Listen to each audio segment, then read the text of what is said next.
First మమత అంటే ఈమె నా ఫ్రెండు.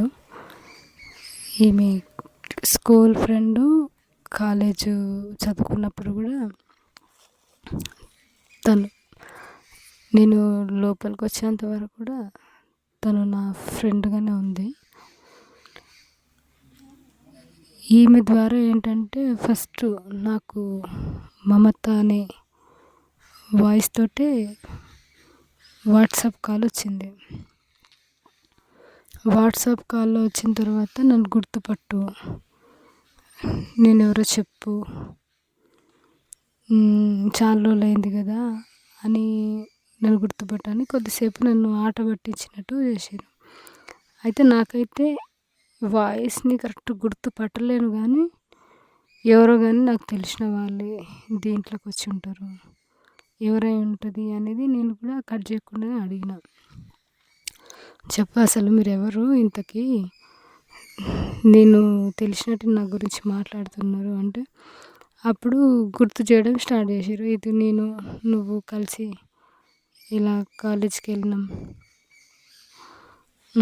స్కూల్కి సంబంధించిన ఎగ్జామ్స్ రాసేటప్పుడు కూడా మనం కలిసే చర్చించుకున్నాం, ఎవరో నన్ను గుర్తుపట్టు, అసలు ఎట్లున్నావు అని ఎన్ని రోజులైంది నేను చూడక, అసలు ఎటు పోయినావు, నీ గురించి ఎటు చూస్తున్నా, ఎంత ఆలోచిస్తున్నా అని చెప్పి ఉందన్నమాట. నాకు ఎవరై ఉంటారు, ఈమె ఎవరు మాట్లాడుతున్నారు అనే దాంతో డౌట్ వచ్చింది. డౌట్ వచ్చినప్పుడు ఏదో ఇది మనకేదో కాల్ వేరేటిది అనుకుంటా, వీళ్ళు ఇట్లా కూడా చేస్తారు కదా పోలీస్ వాళ్ళు, నీకు తెలుసా అని నమ్మించి చేస్తారని చెప్పి నేను కట్ చేసిన అనమాట. కట్ చేస్తే మళ్ళీ సేమ్ కాల్ వచ్చింది. వాట్సాప్ కాల్ వచ్చింది కానీ ఇది వేరే నంబరు నుండి వచ్చి తన వాట్సాప్ ఇమేజ్ మమతది ఉందన్నమాట. ఆమె మమతను కూడా నాకు స్పష్టంగా అర్థం అవ్వట్లేదు, ఎందుకంటే చాలా మార్పు నేను చూసిన దానికి ఆ ఫోటోలో ఉన్న ఇమేజ్కి చాలా చాలా అంటే చాలా తేడా ఉంది. కాకపోతే కొన్ని పోలికలు అంత అర్థం కాకుండా లేవు. అప్పుడు అన్నదన్నమాట, ఏంటి రాధా అసలు నన్ను గుర్తుపట్టలేకపోతున్నావు, మొత్తం మర్చిపోయినావా నన్ను, అసలు ఏం చేస్తున్నావు అక్కడ, అసలు కలిసి పని చేసినందుకు అసలు గుర్తు కూడా లేవు నీకు అని చెప్పి తను పాత జ్ఞాపకాలు కలిసి తిరిగి అన్నీ మాట్లాడుతుంటే అప్పుడు నేను అసలు నువ్వు ఎట్లా ఇట్లా నాకు ఈ రోజుల తర్వాత కాల్కి వచ్చినావు, ఈ నెంబర్ నీకు ఎట్లా తెలుసు అంటే, ఏ నంబర్ గురించి తర్వాత చెప్తా, నువ్వు ఫస్ట్ నంబర్ గురించి పక్కకు పెట్టు, అసలు నువ్వు చెప్పు అంటే నేను చెప్తా, నేను ఎట్లున్నా అనేది నీకేంటి లేదు సమస్య, నేను అన్నీ చెప్తానులే కానీ అసలు నీకు ఈ నంబర్ ఎట్లా దొరికింది, కరెక్ట్ ఈ నెంబరే నీకు ఎలా దొరికింది అని అంటే, అది ఎట్లయినా దొరుకుతుంది నాకు, ప్రేమ ఉంటే నీ మీద ఇష్టం కాబట్టి నేను ఎట్లయినా దొరికించిన, చెప్పే అసలు ఎట్లున్నావు, ఏం చేస్తున్నావు, అసలు ఏ రోజైనా మాకు ఒక లెటర్ రాసినావా, అసలు మేము ఒకసారి తెలంగాణ వైపు వచ్చినప్పుడు నీకు ఒక లెటర్ రాసినాము, పాండు నేను కలిసి, అందులో పాండు పేరు కూడా రాసిండు, నువ్వు దానికి రిప్లై ఏమి ఇవ్వలేదు అప్పుడు, అసలు ఉన్నావా లేదా, అట్లా ఇంకెక్కడికైనా వెళ్ళిపోయినావా దూరము అనేది నాకు డౌట్ ఉండి ఇక్కడ అడిగితే కూడా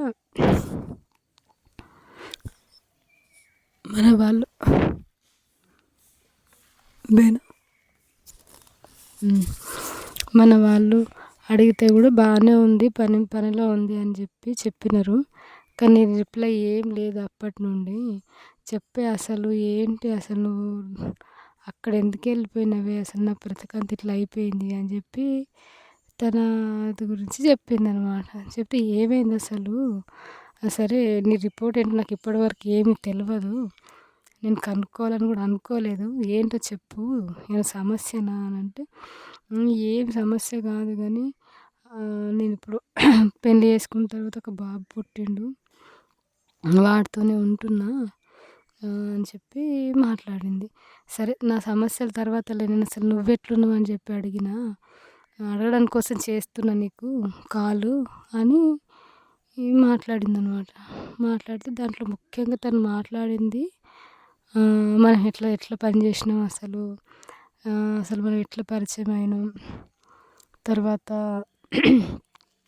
ఈ సంఘాలకు ఎలా వచ్చినాం, అక్కడ కూడా అసలు ఎంత చెప్పినా మనం వినలేదు కదా, అసలు ఎట్లా అయింది ఇదంతా అనంటే, ఇప్పుడు సరే అదంతా ఓకే కానీ నువ్వు చెప్పు, నీకేంటో సమస్య ఉంది, నాకు అర్థమవుతుంది, చెప్పట్లేవు నాకు, ఏమైనా పార్టీ ద్వారా నీకు చేయగలుగుతాను అనుకుంటున్నావా చెప్పు అంటే, నాకు అవి అట్లాంటివి ఏం వద్దు, నాకు అంతే, నేను ఒక్కసారి నీతో మాట్లాడితే సరిపోతుంది అనుకుంటున్నా, అసలు ఇన్ని సంవత్సరాల తర్వాత నువ్వు అసలు ఉన్నావా లేదా అనేది కూడా మాకు తెలియదు అని చెప్పి జనరలైజ్గా మాట్లాడింది. అంటే ఒక ఒక ఏం పెట్టుకొని నాతో మాట్లాడుతున్నట్టు అనిపించలే.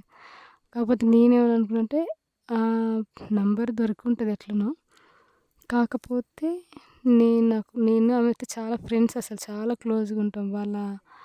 ఇక మా ఇద్దరిని ఎవరు కూడా విడిగా ఊహించుకోలేరు నేను వచ్చే వరకు కూడా.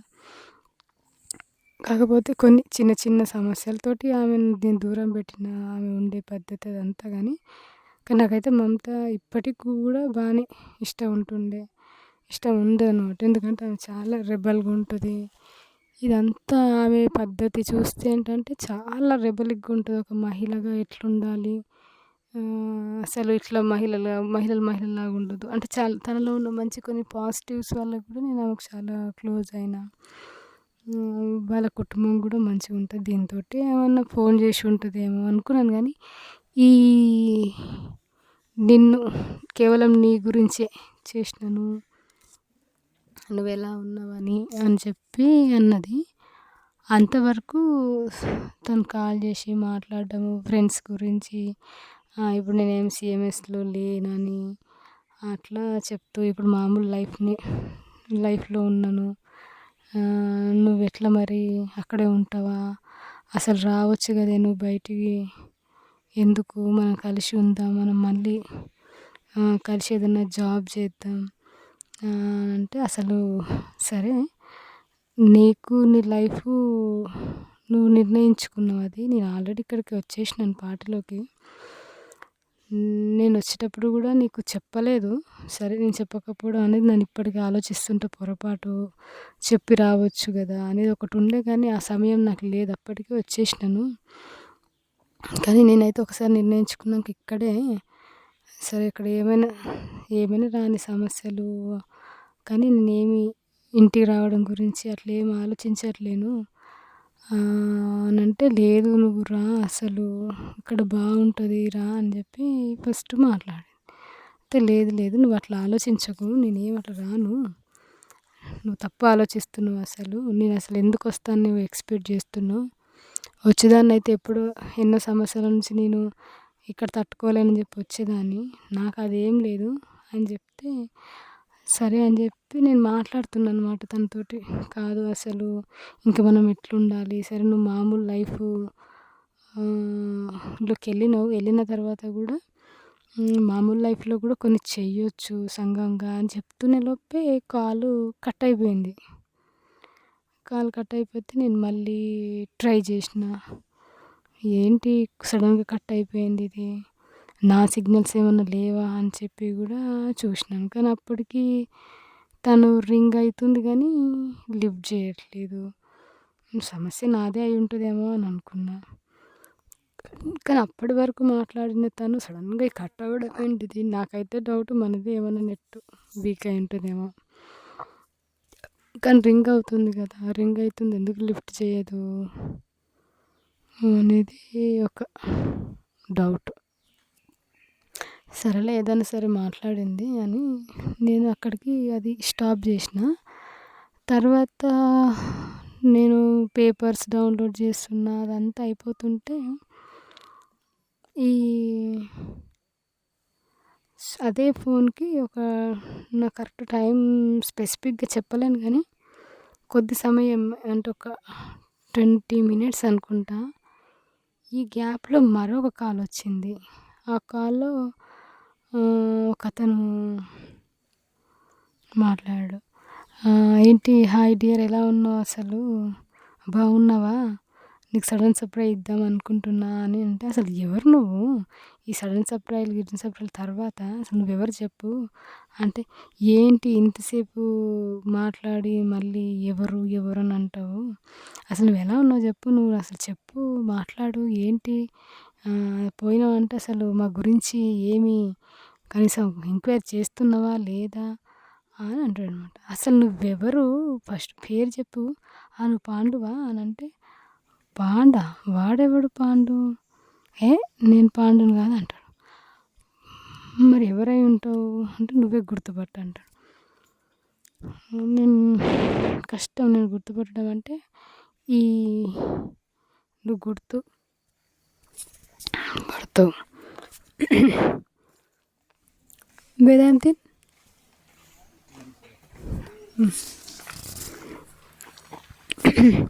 నువ్వు గుర్తుపడతావు అని చెప్పి ఒక ఆడియో నేను బయట ఉన్నప్పుడు అది ఎక్కడ మాట్లాడినా అనేది కరెక్ట్‌గా చెప్పలేను. ఎందుకంటే సేమ్ అట్లాంటి స్పీచ్‌లు ఎన్నో సార్లు ఇచ్చినాననమాట. ఈ స్టూడెంట్స్ దగ్గర మీరు ఏమంటారు వీటికి అత్యాచారాలకు వ్యతిరేకంగా మనం మహిళలుగా కొట్లాడాలి. మనమంతా ఏకం కావాలి. స్త్రీ పురుష సమానత్వానికి పోరాడాలి అని మాట్లాడిన స్పీచ్ ఉందనమాట అది. అది కొద్దిసేపు ఎక్కువ కూడా లేదు. అది నా వాయిసే. అది పెట్టినానమాట. చెప్పు నేనెవరో గుర్తుపట్టినావా? అంటే ఎవ్వరు? అసలు నేను ఇట్లాంటి స్పీచ్‌లు ఇచ్చింది కూడా జనరల్‌గా మహిళలు మహిళా హాస్టల్స్, కాలేజెస్ అట్లా మాట్లాడుంటా. ఇంకోటి బస్తీలల్లో మాట్లాడిన. కానీ అదొక్క వాయిస్ పెడితే నాకు ఎట్లా అర్థమవుతుంది? అసలు నువ్వెవరు అనేది చెప్పు. సరే నువ్వు నా ఫ్రెండ్ అని అర్థమవుతుంది. నేనెవరో నీకు తెలుసు అని అర్థమవుతుంది. కానీ నీ పేరు చెప్పు అంటే చెప్పడు. అట్లనే సతాయిస్తాడు. సతాయిస్తే నేను ఫోన్ కట్ చేసిన. నీకు అసలు ఏంటి తిక్కనా అని చెప్పి ఫోన్ కట్ చేస్తే కట్ అయిపోయింది. కట్ అయిన తర్వాత ఫోన్ కట్ అయిందనమాట. ఫోన్ కట్ అయిన తర్వాత ఎందుకు కట్ చేసినా అర్థం కాలేదు. సరే అని మళ్ళీ మెసేజ్‌లు వస్తున్నాయి. హలో డియర్ నువ్వు నాకు తెలుసు. నీకు నేను ఎన్నోసార్లు మనం కలిసి మీటింగ్స్‌కి వెళ్ళినాం అని చెప్పి ఏదేదో అంటే కొన్ని నిజానికైతే వాస్తవంగానే ఉన్నాయి. అంటే మీటింగ్‌లో పోయినామని జనరల్‌గా మీటింగ్‌లో పోతాను. కానీ ఎవ్వరు ఏ అబ్బాయితోటి నేను బయట ఉన్నప్పుడు ఇంత క్లోజ్‌గా లేనే అని చాలా సార్లు ఎవరు నాకైతే డౌట్ పాండేమో అని ఉంది. కానీ పాండు వాయిస్ ఇట్లా ఉండదు. కొంత అంటే ఎట్లుంటదని ఇప్పటికి చెప్పలేను కానీ గుర్తుపడతా. కానీ ఈ వాయిస్ అట్లా లేదు. ఎవరు అని చెప్పి నేను అనుకున్నా. ఇంతలో తన మళ్ళీ మెసేజ్ వచ్చినప్పుడు నేను కాల్ చేశాను. ఇదిగో నువ్వు చెప్పపోయినావనుకో నేను ఇది వాట్సాప్ తీసి పడేస్తాను అసలు నువ్వెవరు అనేది. నా టైం అంతా వేస్ట్ చేస్తున్నావు అసలు. చెప్పు నువ్వు ఎవరని చెప్తే నేను కొద్దిసేపు మాట్లాడొచ్చు. ఎవరని చెప్పకుండా ఎంతసేపు ఇది చేస్తావు? నేను ట్రూ కాలర్‌లో చూస్తా అని చెప్పి ట్రూ కాలర్‌లో చూస్తే ఆ ట్రూ కాలర్‌లో పేరు అట్లా ఏమీ లేదు. నాకు అసలు ఆ పేరు కూడా ఏంటిదో అర్థమైతలేదు. ఏంటి నేను ట్రూ కాలర్‌లో వెతుకుతాను అని అంటే, నువ్వు ట్రూ కాలర్స్ ఆ కాలర్స్‌లో ఎందుకులే నీకు కష్టమా? నేనే చెప్తున్నా విను అని చెప్పి నేను వాసుని అన్నానమాట. నేను అప్పుడు సైలెంట్ అయిపోయినా. వాసా? ఎవరి వాసు? ఎక్కడ వాసు అని అన్నా. అంటే నీకు నేను తెలిసిన వాసునే అంటాడు. సరే ఒక్క నిమిషం ఆగు అని చెప్పి నేను కాల్ కట్ చేసి ఎవరి వాసు? నాకైతే వాసు అనే ఫ్రెండ్సే లేరు. వాసు గల ఫ్రెండ్స్ కానీ సిఎంఎస్లో అంటే ఆర్గనైజేషన్లో సిఎంఎస్ వాళ్ళ అన్నలు ఇట్లా ఉంటారు కదా, అందులో ఎవ్వరు వాసు అనే పేరు గలవాడు నాకు అస్సలు గుర్తులేడు. కానీ మా బాబాయ్ అంటే మా సొంత బాబాయ్ కూడా కాదు కానీ అట్లా ఒకడు వాసుదేవు అని ఉన్నాడు. కానీ వీడికి నాకు అస్సలు కరెక్ట్ రిలేషనే లేదు. అసలు సరిగ్గా ఇప్పుడు కలిసింది లేదు. అట్లా అంతే ఉన్నాడని తెలుసు. కానీ ఈయన మాత్రం ఆర్గనైజేషన్లో తిరిగినాం కలిసి ఉన్నాం అని మాట్లాడుతుంది. ఇట్లాంటి వాసు లేడని చెప్పి నేను మళ్ళీ అసలు నువ్వు వాసు గీసు కాదు, నువ్వెవరు నిజం చెప్పు. వాసు అనే పేరు గలవాడే నాకు ఫ్రెండ్ లేడు కదా అని అంటే అంతే కాల్ కట్ అయిపోయింది. మళ్ళీ చేసినాను మళ్ళీ మాట్లాడాడు. చెప్పు ఏంటిది అంటే కూడా చెప్పాడు. మెసేజ్‌లో పెట్టిన ఎవరు నువ్వు సరే వాసు అంటున్నావు కానీ నువ్వే వాసో నాకు తెలీదు. నువ్వెవరికో రాంగ్ నంబర్ చేసినావు అని పెట్టిన. ఏ మెసేజ్‌కి నాకు ఒక్క రిప్లై కూడా లేదు. ఇది తనతో సెకండ్ కాల్‌తో జరిగింది. నేను ఈ విషయాన్ని దాదాతోటి కూడా ఏం చెప్పలేదు. ఎందుకంటే మళ్ళీ మా అమ్మతో అంతసేపు ఎందుకు మాట్లాడినావు అంటాడేమో అని భయంతోటి. అయినా నేనేం మాట్లాడినా అక్కడ ఏం లేదు కదా, జనరల్‌గా మాట్లాడినా అనేది దాంతోటి నేను ఏం చెప్పలే. అది ఫస్ట్ జరిగింది.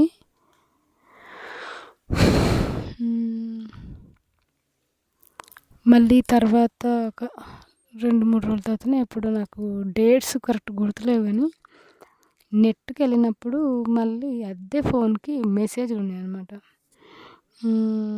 Hi, hello, hi, how are you, ఎలా ఉన్నావు, నీ గురించి ఎన్ని రోజుల నుంచి వెయిట్ చేస్తున్నా, రాత్రి పగలు అన్నట్టు అట్లా అంటే ఒక లవర్స్‌కు పెడతారు కదా మెసేజ్‌లు.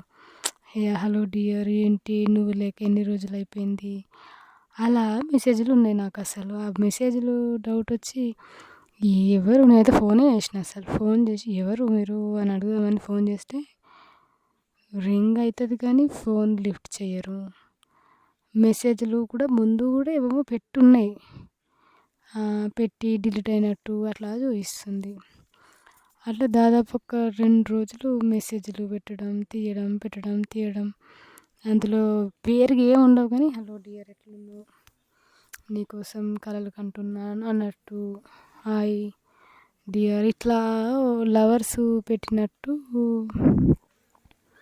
మెసేజ్‌లు, ఆ సింబల్స్ ఉంటాయి ఈ వాట్సాప్‌లలో, నవ్వినట్టు ఆ దిల్ షేపు పెట్టి పెడతారు. ఇదెవడో రాంగ్ కాల్ అయి ఉంటాడు కానీ మొన్న చేసిన వాడే దీనికి కాకపోవచ్చు అనేది ఒక డౌటు. సరే దాన్ని అక్కడికి నేను అది వదిలేసిన.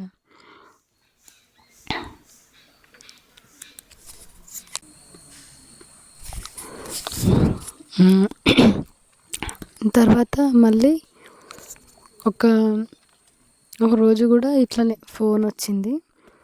ఆ ఫోన్కి ఏంటంటే ఫోనే వచ్చిందంట డైరెక్ట్. ఫోన్ వచ్చి హాయ్, నన్ను గుర్తుపట్టావు కదా ఇప్పటికైనా అని చెప్పి మాట్లాడి. ఇది వేరే వాయిస్, వాసు అని చెప్పి మాట్లాడిన అతనైతే కాదు. నాకు గొంతు అది కొద్దిగా యూత్ వాయిస్ లాగా అనిపించింది. మాట తీరు కూడా కొద్దిగా ఏదో స్టైలిష్గా అట్లా ఉన్నట్టు అనిపించింది. ఈ వాయిస్ మాత్రం ఒక పెద్ద ఆయనలాగా. చెప్పు ఏంటి అంత బాగానేనా అన్నాను. నేను బాగున్నది లేని విషయం అనేది నీకు చెప్తా, దానికి ఏముంది, బాగున్నా లేని విషయానికి పెద్ద సీక్రెట్ విషయం అయినట్టు. కానీ అసలు నువ్వెవరు నాకు ఫస్ట్ ఆఫ్ ఆల్ అది చెప్పు. అది చెప్తే నేను నా గురించి చెప్తా. నువ్వెవరో తెలియకుండా నా గురించి అన్ని డీటెయిల్స్గా ఏంటో చెప్పు, నువ్వేంటి అని సతాయిస్తున్నావు చాలా రోజుల నుండి అంటే, నేను కాదు అసలు అట్లా సతాయించింది ఎవరో, నువ్వెవరిని చూసి ఎవరిని అనుకుంటున్నావో. నేను అసలు నీ కాల్కి వచ్చింది నేను ఈరోజు కదా, నువ్వు నన్ను ఎవరో అని ఎలా అనుకుంటున్నావు, నువ్వేదో పొరపాటు పడుతున్నావు అని అన్నాడనమాట. సరే పొరపాటు పడుతున్నా, ముందోడెవడో తర్వాత అసలు నువ్వెవరిని చెప్పు అని చెప్పి సీరియస్ అవుతుంటే, నీకు కొద్దిగా కోపం ఎక్కువే కదా అని ఏమంటారంటే మన సీరియస్నెస్కి తన వాయిస్కి సంబంధమే లేదు. ఫ్రీగా ఏమంటారు చాలా స్మూత్గా డీల్ చేస్తున్నట్టు మాట్లాడుతున్నాడు. సరే నువ్వేమి కోపడకు, సారీ నేను మళ్ళీ ఎప్పుడు అట్లా చెయ్యను అని చెప్పి మాట్లాడాడు.